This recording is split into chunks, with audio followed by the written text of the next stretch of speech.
Hello అండి, అందరికీ నమస్కారం. Welcome to my channel.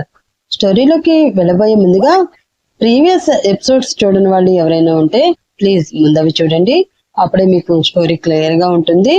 అలాగే ఫస్ట్ టైం నా ఛానల్ చూస్తున్న వారు ప్లీజ్ సబ్స్క్రైబ్ చేసుకుని సపోర్ట్ చేయండి ఫ్రెండ్స్. ఇంకా స్టోరీలోకి వెళ్ళిపోదాం.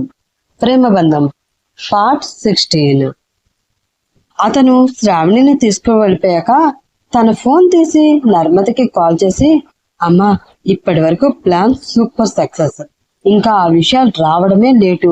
వాడు రాగానే నాకు కాల్ చేయి, అప్పటి వరకు నేను ఇక్కడే ఉంటాను అని అంది శిశిర.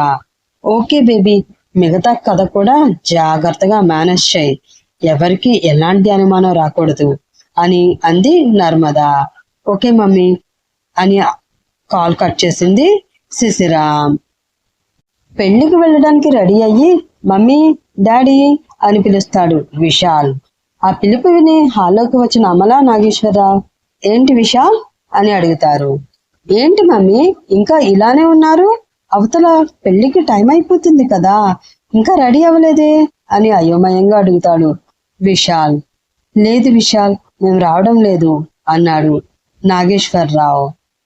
అది కాదండి, వాళ్ళ ఇంటికి వచ్చి మరి ఇన్వైట్ చేసినప్పుడు మనం వెళ్ళకపోతే ఏం బాగుంటుందండి, చెప్పండి అని నాగేశ్వరరావుకి నచ్చ చెప్పడానికి చూసింది అమల. శ్రావణికి మంచి జరుగుతుంది అంటే ఎవరు పిలవకపోయినా నేను వెళ్ళేవాడిని అమల, కానీ అందరూ కలిసి దాన్ని బావిలో తోసేస్తుంటే వెళ్ళి నీ కర్మ ఇంతే అని 4 అక్షంతలు దాన్ని నెత్తి మీద వేసి రావడం నా వల్ల కాదు, కావాలంటే మీ ఇద్దరు వెళ్ళండి అని తన గదిలోకి వెళ్ళిపోయాడు నాగేశ్వరరావు. వెళుతున్న అతని వైపు చూసి ఒక నిట్టూర్పు వదిలి, నాన్న రాకుండా నేను రాలేనురా, నువ్వు వెళ్ళు అని అంది అమల. మీ ఇద్దరు రాకుండా నేను మాత్రం ఎందుకు మమ్మీ, నేను మానేస్తాను అన్నాడు విశాల్. అది కాదు నాన్న, అంకుల్ వాళ్ళు ఇంటికొచ్చి మరీ పిలిచారు, నువ్వు కూడా వెళ్ళకపోతే అస్సలు బాగుండదురా, శ్రావణి కూడా ఫీల్ అవుతుంది, నువ్వు వెళ్ళు అని అంది అమల. అదే సమయంలో మనస్విని విశాల్కి కాల్ చేస్తుంది. ఆ కాల్ చూసి ఓకే మమ్మీ, నేను వెళ్ళి వస్తాను అని చెప్పి ఫోన్ లిఫ్ట్ చేసి, ఆ మను, నేను వస్తున్నాను, పిక్ చేసుకుంటాను, రెడీగా ఉండు అని తన కార్ తీసుకుని పెళ్లికి బయలుదేరాడు విశాల్. దారిలో మనుని పిక్ చేసుకుని వస్తున్న విశాల్ కార్ని ఎదురుగా వస్తున్న మరో కార్ ఢీ కొట్టబోయి లాస్ట్ మినిట్ లో సడన్ బ్రేక్ వేయడం వలన ఏ ప్రమాదము జరగలేదు. ఇడియట్, తాగి నడుపుతున్నావా అని పళ్ళు బిగించి కోపంగా కారు దిగాడు విశాల్. ఎదుటి కారులో వ్యక్తి కూడా దిగి, ఏ మిస్టర్, కారు వెనక్కితి అని అన్నాడు. ఏంట్రా తీసేది, కళ్ళు నెత్తి మీద పెట్టుకున్నావా ఏంటి, ఆ ర్యాష్ డ్రైవింగ్ ఏంటి, ఏదైనా జరిగితే అని కోపంగా అన్నాడు విశాల్. ఇప్పుడు ఏం జరగలేదు కదా, పోయి పని చూసుకోవయ్యా, ఎందుకు ఇంత సీన్ చేస్తున్నా అని అన్నాడు అవతల వ్యక్తి. ఏంట్రా చూసుకునేది అని ఆవేశంగా ఆ వ్యక్తి కాలర్ పట్టుకున్నాడు విశాల్. అప్పటి వరకు కారులోంచి వీళ్ళ గొడవ చూస్తున్న ఆనంద్, గొడవ ఇంకా పెద్దదయ్యేటట్లుంది అని అనుకుని కార్ దిగి, విశాల్, అతను మావాడే, వాడితే తప్పు, సారీ, వాడిని వదిలే, అర్జెంటుగా వెళ్ళాలి అని అన్నాడు. ఆనంద్ని చూసిన విశాల్ ఆ వ్యక్తి కాలర్ వదిలేసి, ఒరే ఆనంద్, కాలేజీ అయిపోయింది, ఇప్పటికైనా మారరా, కొంచెం ఇలాంటి వాళ్ళకి దూరంగా ఉండు అని వార్నింగ్ ఇచ్చి తన కార్ తీసుకుని అక్కడి నుంచి వెళ్ళిపోయాడు. దానితో అమ్మయ్య అని వెళ్ళిపోతున్న విశాల్ని చూసిన ఆనంద్కి ఒక విషపు నవ్వు పెదవులపై వచ్చి చేరింది. వెళ్ళరా, వెళ్ళు, నువ్వెక్కడికి పోతావు, గోడకి కొట్టిన బంతిలా మళ్ళీ తిరిగి నా దగ్గరికి రావాల్సిందే అని మనసులో అనుకుని ఎదురుగా ఉన్న వ్యక్తితో, చేసిన ఓవరాక్షన్ చాలు కానీ వచ్చి కార్తీ, అవతల చాలా పనుంది అని అన్నాడు ఆనంద్. మను వెనక్కి తిరిగి చూస్తూ ఉండడం గమనించిన విశాల్, ఏంటి మను అలా చూస్తున్నావు అని అడిగాడు. అది విశాల్, ఆ కారులో ఒక అమ్మాయి ఉంది అని అంది. మను, కారులో అమ్మాయి ఉండకూడదా? నా కారులో నువ్వున్నావు కదా, అయితే ఇప్పుడేంటి అని అన్నాడు విశాల్. నేననేది అది కాదు విశాల్, ఆ అమ్మాయి గుర్కాలో ఉంది, తన చేతులకి గోరింటాకు ఏదో పెళ్లి కూతురికి పెట్టినట్లుంది. ఇంత గొడవ జరుగుతున్నా ఆ అమ్మాయిలో ఏ కదలిక లేదు. అంటే ఆనంద్ ఏమైనా అమ్మాయిని మత్తు మందిచ్చి అని అంటున్న మనుతో, మను, ఆనంద్ మంచివాడు కాదు, కానీ అమ్మాయిలను కిడ్నాప్ చేసే అంత చెడ్డవాడైతే కాదు. నువ్వు ఓవర్ థింకింగ్ చేయకు, కళ్యాణ మండపం వచ్చింది, దిగు అని అన్నాడు విశాల్.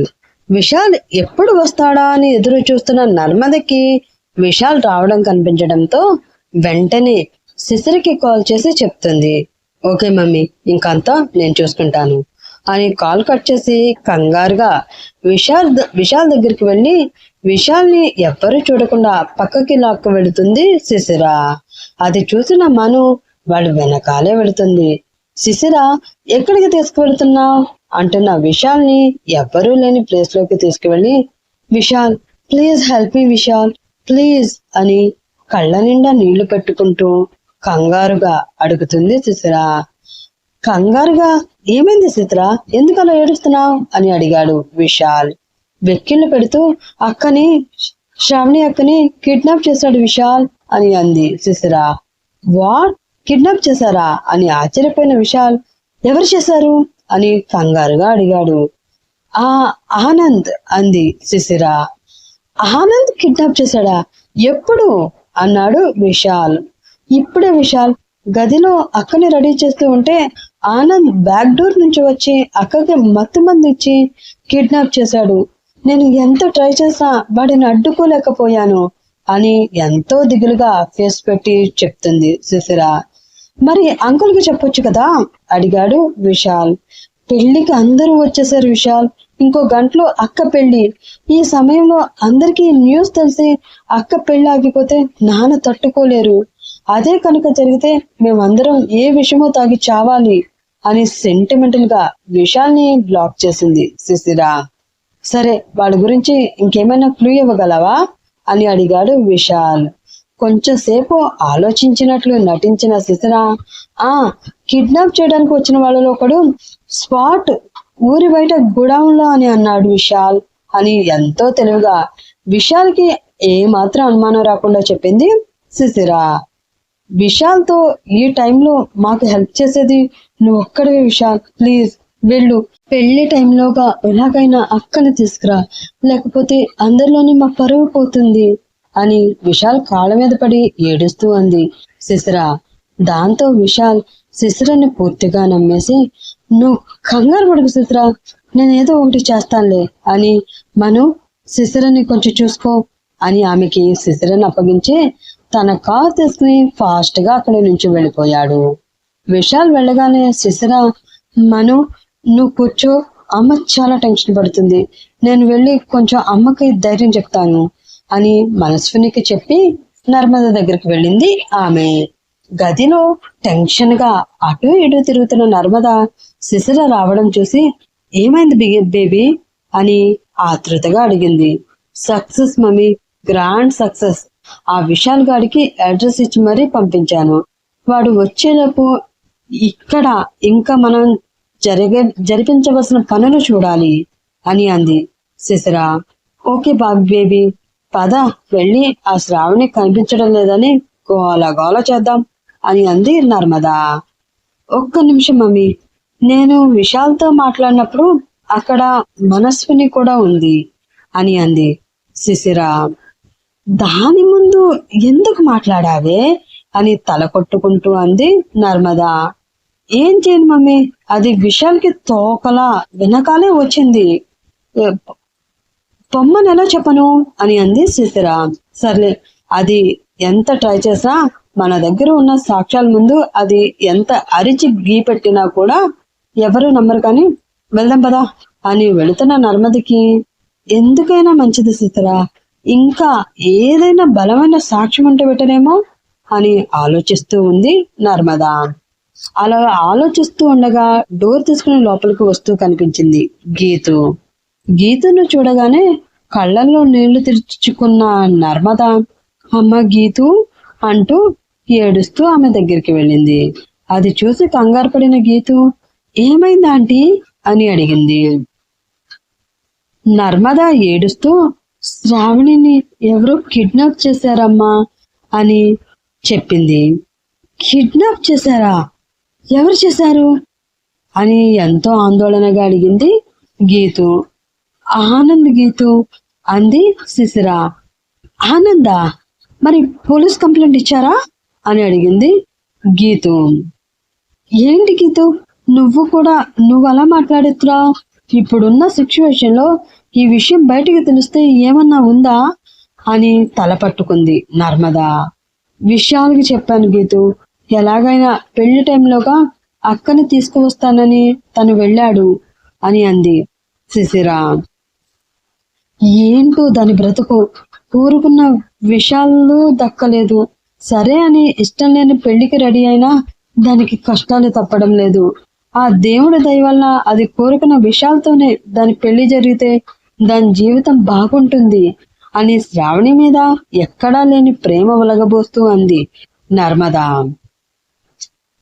అది జరగాలంటే నా దగ్గర ఒక ప్లాన్ ఉంది మమ్మీ అని శిశిర తన ప్లాన్ ని వివరంగా గీతుకు అర్థమయ్యే విధంగా చెప్పింది. నర్మద గీతు ఫేస్ లో ఫీలింగ్స్ గమనించి నోరు మీవే, ఇలా చేస్తే రేపు శ్రావణి బ్రతికేం కావాలి, నలుగురిలో మన పరువేమవ్వాలి అని అంది నర్మద. ఏమీ కాదు మమ్మీ, విశాల్ని పెళ్లి చేసుకుంటే అక్క బ్రతుకు బాగుంటుంది. ఇంకా పరువు అంటావా? 4 రోజులు మాట్లాడుకుంటారు, తర్వాత ఎవరి పనిలో వాళ్ళు బిజీ అయిపోతారు, అంతేగా, అంతకు మించి ఏం జరుగుతుంది అని అంది శిశిర. ఆ మాటలకి గీతు శిశిర చెప్పింది నిజమాంటి, తను ప్రేమించిన వాడిని పెళ్లి చేసుకుని శ్రావణి లైఫ్ లాంగ్ హ్యాపీగా ఉంటుంది అంది.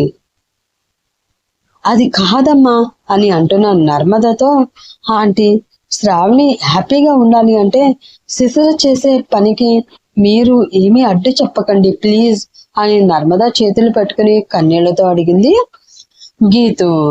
నేననుకున్నట్లే భలే పడ్డావే నా బుట్టలో అని మనసులో అనుకున్న నర్మద, సరే మీ ఇష్టమమ్మా, ఏది చేసినా శ్రావణికి మంచి జరిగేలాగానే చెయ్యండి అని అంది నర్మద.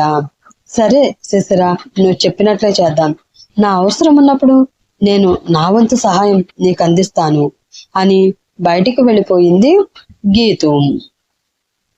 గీతు వెళ్ళగానే శిశిర స్ట్రాంగ్ సాక్ష్యం రెడీ, ఇంకా మన ప్లాన్ అమలు చేయి మమ్మీ అని అంది. పెళ్లి టైంలోగా విశాల్ శ్రావణిని తీసుకొస్తాడా? శిశిర ప్లాన్ ని ఫాలో అయ్యి శ్రావణి పెళ్లిని విశాల్తో గీతు చేయగలుగుతుందా? తెలుసుకోవాలంటే నెక్స్ట్ ఎపిసోడ్ వరకు వెయిట్ చేస్తూనే ఉండాలి ఫ్రెండ్స్.